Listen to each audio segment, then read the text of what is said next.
Economic gloom is worse now than during the global financial crisis of 2008. More and more young Kiwis are struggling to pay their debts. In New Zealand, an increasing cost of living crisis is casting a shadow over the nation's economy. As prices soar and wages struggle to keep pace, Kiwis from all walks of life are feeling the pinch. This crisis, marked by the escalating costs for essentials like housing, groceries, and utilities, is not just a series of personal financial struggles, but a potential indicator of broader economic turmoil. As the nation grapples with these challenges, questions arise. Is this crisis fracturing New Zealand's once stable economy? Today, we will delve into the multifaceted impact of these escalating living costs on New Zealand's economic landscape. So without further ado, let's get started. As money is tight in New Zealand right now, this also means that people are becoming more aware of how much they spend. NewsHub asked a number of Kiwis about their ability to buy Christmas gifts and got this feeling from them. The answers range from doubt to worry about rising costs, which shows a big change from the previous years. Retailers are having a slow start to the holiday shopping season because of the tight money situation that affects both customers and retailers. New Zealand's retail sector is going down, which is a bad sign for the business as a whole.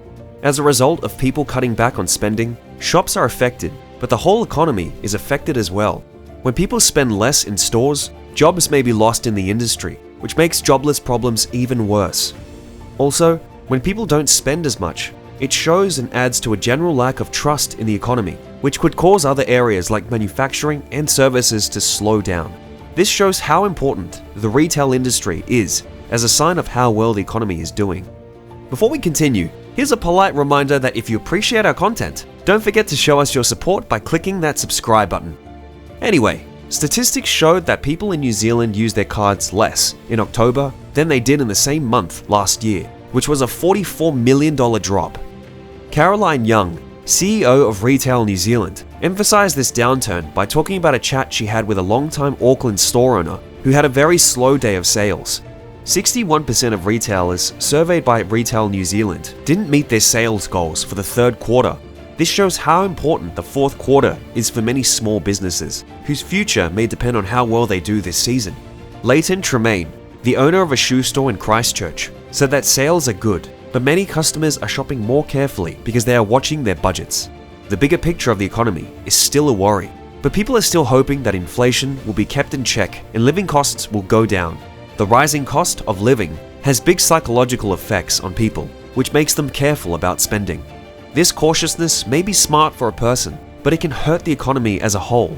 When people spend less on extras, there is less money moving around in the economy, which can slow growth. A lot of economic activity depends on how confident people are in the economy.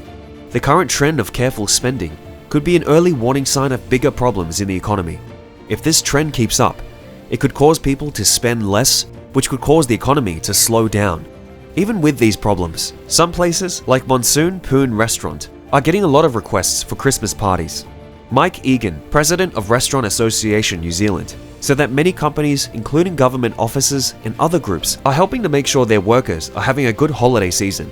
In one case, consultants pulled together money to pay for the Christmas dinner for a group. As people in New Zealand deal with the rising costs of living, the upcoming election has brought the problem to the fore. Labour and National both want to resolve the problem, but they have different ideas. Labour wants to cut taxes, while National wants to make fruits and vegetables more cheap. People from middle-class backgrounds, like Anum Najif from Lower Hutt, are now being affected by this crisis. She has had to cut back on normal expenses like going to the movies and getting takeout for dinner. How New Zealand's main political groups handle the crisis is very important. Cost-cutting tactics like making fruit and vegetables cheaper are what Labour is focusing on funding. This is meant to help right away, but it might not get to the root causes of inflation. The National Party's focus on tax cuts, on the other hand, might increase spending but may not help those affected by the crisis enough. How well these policies are put into action will be very important in figuring out if they can give the economy the boost it needs without making inflation or government debt worse. Economist Shamubil Ikab says that inflation used to only affect poor people, but now it affects more people. This is reflected in the Guardian Essential New Zealand election poll, which found that 90% of people wanted to see the living costs go down. Richard Bell, a public worker in Wellington, talked about how his family had to use savings to pay for everyday things, which is something that many middle-class families do. The national housing market makes things even worse because many people are facing big debts and rent hikes. Murray Edrich from the Wellington City Mission says that this is one of the hardest years that people ever had to go through. As a result, political parties are debating how to ease these pressures. Labour is focused on raising wages and keeping inflation in check, while National is critical of the slow recovery pace. Some New Zealanders are turning to strange foods like possum, which is cheaper than regular meats, to get through this problem. Owen Robertson, who lives in Northland, talked about making possum dishes and said they tasted better than prepared foods. Of course, this is bad for your health.